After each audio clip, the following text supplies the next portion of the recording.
friends, welcome to my YouTube channel. Today I am going to show you how to make Google Chrome as a default browser.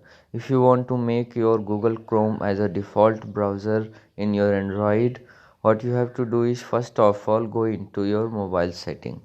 Now go into your mobile setting. After going into your mobile setting, you have to scroll down and here you will see apps option. Just click on it, apps. Now here you will see all the apps which you have downloaded or already downloaded in your Android. So now what you have to do is you have to click on the right side top of your screen, three dots. Just click on it and here you will see defaults apps. Now click on the defaults app.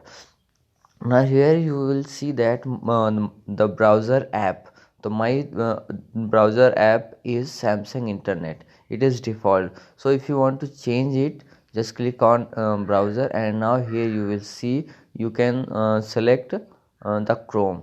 So like this you can change your Samsung Internet browser to Chrome as a default browser. So whenever you click on the link in WhatsApp or in YouTube or in other social media app, it will open in your Chrome.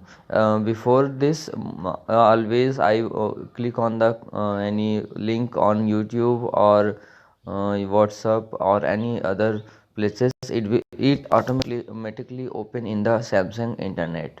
So you like this you can change your default browser in your Android. So if you like this video, please like my video and also subscribe my channel for more videos on setting. Thanks for watching.